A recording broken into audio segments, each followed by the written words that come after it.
All right, hey guys, how you doing? What's wearing? Anyway, you know, I'm trying to get things accomplished, and I'm playing with all sorts of different things. My goal here is to make this as clear and sharp and concise as possible, with all the little details worked out, so that this is the most high definition stuff you can see. Like, you can actually take a look at the product and you can actually get like really clean footage of it. And I'm still suffering from how to get the lights perfect, how to get the camera in the proper ISO and all that stuff. So anyway, growing pains. We're getting there.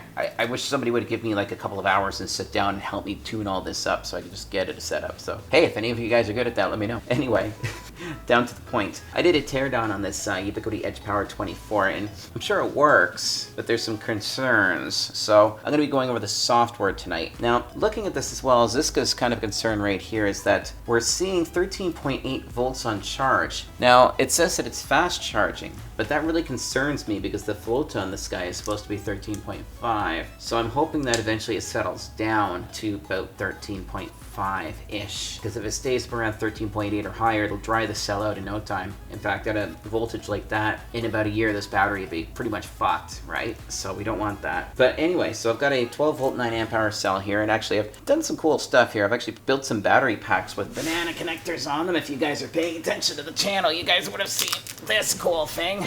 Yeah, it's 4 batteries with 4 banana terminals on it. Oh, woof, that's heavy. Alright, so anyway, we've got this thing sitting here, and I've got a load bank on it, so I'm going to dial the load up to its maximum. Alright, so on the screen over there, I'm going to take it up to about, there we go, 50.46. Now, if this works, I should be able to hit a button on OBS, and it's going to switch over to my desktop, and then I can also fiddle fart with this knob here. This is the knob that you'll see me adjusting, basically, to change the amount of load on this device, and you will see that reflected in the software. So let's zip over. Okay, fade. There we go. Alright, so now I should be on my desktop screen now looking at this, and god damn it.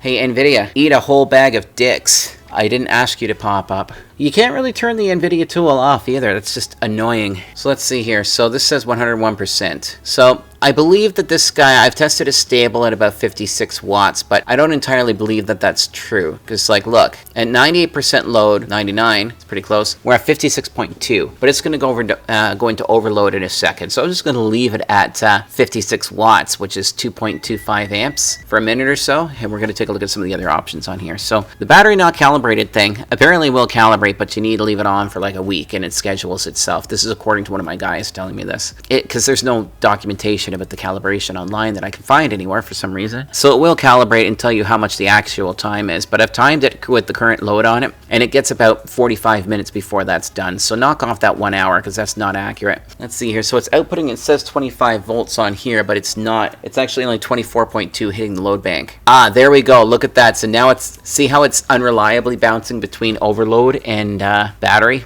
charging. Oh yes, the reason why it says battery charging now is because the internal power supply tripped. So see how we're hitting 100% of the usable battery on here, or the usable power? Here, let me dial the microphone down just a touch. There we go. That's actually kind of misleading because that's too much. So the actual internal power supply will trip when it's sitting at 100%. Even though this is a 72 watt rated power supply, you can only use 50 watts-ish. And shout out to you-know-who for correcting me on that, because I thought 56 would do it. With my testing, 56 definitely showed as if it was the stable end-all be-all where it should be, but no, I was a little bit wrong there. Okay, so yeah, but look, so every time you see it go overload, that's when it's actually tripping. So you're seeing the internal power supply on this thing actually trip, okay? Not the power converter that's converting the 12 volt DC to 24 volts. The actual AC to DC power supply is tripping. So let's dial this down just a little bit to what the actual rated load is. That'll be 50 watts. It's so difficult with the fine-tune knob on this thing to get it down to 50. So in all actuality, 89%, 50 watts. The maximum that you can run your devices at is 50 watts, and the rest is reserved for battery charging, which is 22 watts, okay? Any higher than that, and I guess you're dancing on the edge of overload. Now, the battery meter on here, this isn't entirely accurate. I think it will be more accurate once the thing calibrates itself, but I haven't seen that yet. So, essentially, this thing is only capable of 2 amps Just remember that. All right. So this is the interface on it. Yes, the device supports SNMP. Yes, it supports UNMS. We'll go into UNMS in a minute, okay? Let's take a look at power here for a second. So under the power settings, we've got the DC output. We can power cycle it, ping watchdog, blah, blah, blah. You should all know what a ping watchdog is by now. If not, comments below. I will do a video on ping watchdogs. It'll be a very short one. You can turn on the 2 PoE ports on it. So you can have those both go up to like a Ubiquiti PoE type device, or you can power something like a PowerBox Pro with it. But I mean, this is okay for a micropop, but that's about all I would use it for. So now let's go over to network here. So under network, nothing too exciting. This is pretty standard. Services, what do we got here? UNMS, beta, even with the 1.7 firmware on it. That's kind of, all right, so let's see here. Web service on, SSH. I should actually have that on, but whatever. The Cisco Discovery Protocol. Let's go to system now. All right, so I've got the latest firmware on it as of, well, I updated the firmware yesterday when I tore the thing out of its box, okay? Yeah, it's pretty standard. It's got all the usual stuff in it, right? There's really nothing more to it. Ooh, you know what I should actually try to do? Let's see what happens if I SSH into this. Here we go. Wonder what we'll find. Oh my god, it does have SSH. This is cool. All right, so now let's see here. Yeah, I guess it's got some interesting stuff in here. Hey, that's cool. So it's got a little Theros AR9330 in it. Machine, Ubiquiti Edge Point board. I still like to call them Edge Points. Yeah, and that's all the guts that are in it. That's it. Actually, you know what? Why don't we poke around proc? So this is going to have your basic Linux stuff in it, and there's also a Ubiquiti level control level. I said it twice that you can go into, but anyway, let's see what we can find in here. So we got our CPU info. Let's see here. Partitions, version. So we can find are the dev devices. All right, so there's the onboard memory. Oh, it looks like there's a serial port on there somewhere. Cool, somewhere. You know, it's incredible what you can find when you look around Linux, right? I don't know. I'm not going to waste a ton of time doing this anyway, so let's just Control D out of that. There we go. All right, so now let's go over to UISP. Let's take a look at this.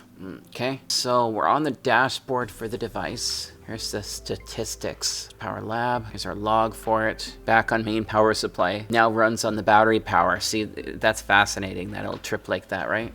Statistics. Fuck that word. Statistics. Okay, so what do we got here for power? So 57 watts. Right now it says we're at 50.5. Let's see how accurate that is. Yeah, it's about 50.5. Battery charge reserve 15 watts. So it really, usable power is not 57 watts. That's a lie. You can't go that high. In fact, we already saw what happened when it was up at 56 and it was going overload. Let's try it at, let's split the difference. Let's go to 54. Let's leave it at 54 for a minute and see what it says, because the usable is not 57. So that's misleading, and that could cause your site to crash, as you can see, because the internal power supply isn't capable of producing that much energy. Okay, battery charging state or device state, battery charging. No shit. Yeah, I can't figure out how to fucking trigger this. 5.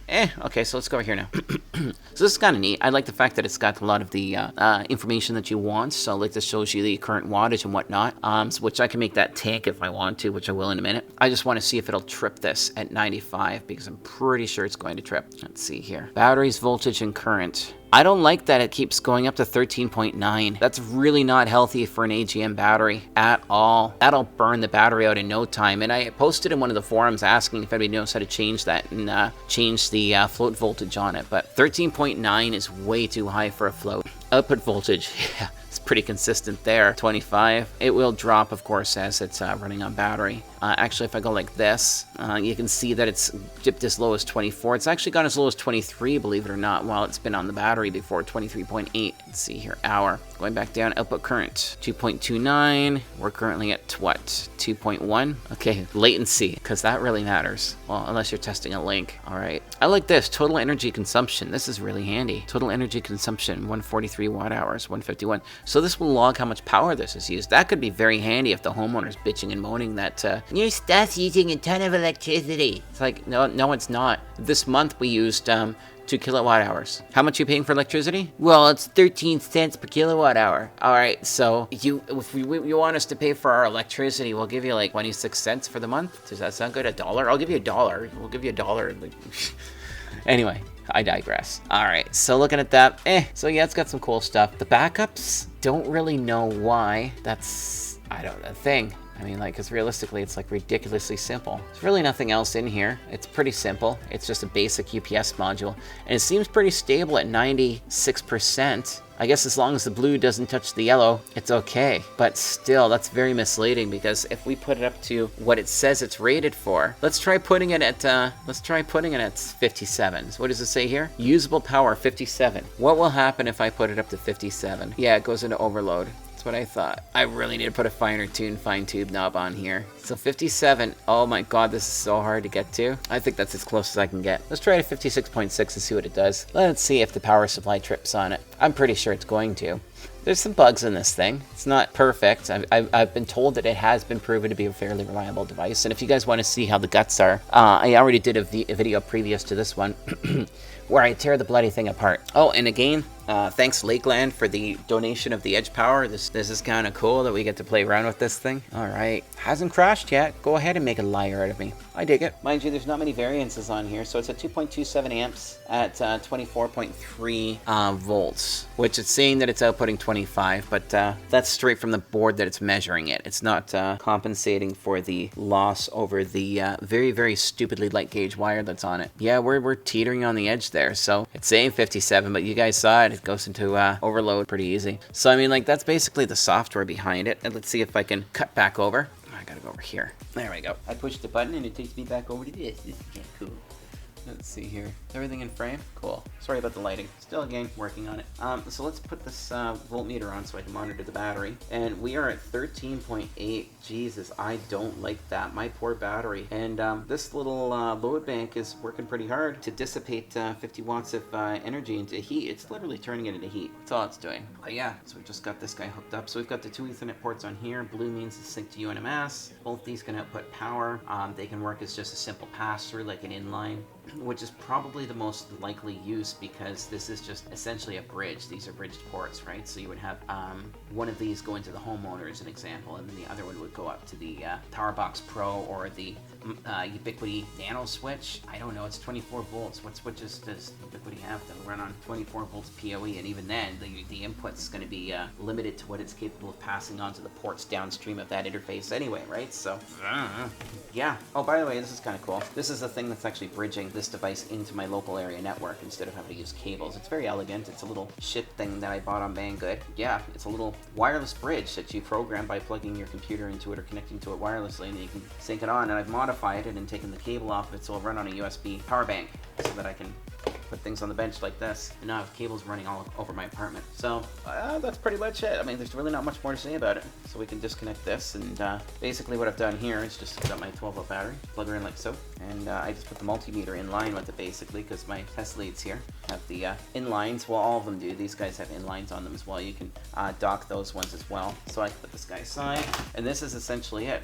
This is what you end up with. Load, battery, and EdgePower. Cool. So much to it. Now, I already explained this in the teardown video, but 12 volt battery. So you've got a power supply here that is producing 12 volts DC. Okay, well, it's 13.9 apparently. That's going out to this battery, which is basically charging the battery, and then there's a boost converter boosting the 12 volts to 25 volts internally. That's basically how this thing works. Again, go look at the teardown video if you want to see more about the guts, because that's why I made it in 2 videos. But that's all there is to it. It's not really that complicated of a device. Well, actually, let's take this guy offline now. Just going to unplug this and move it aside.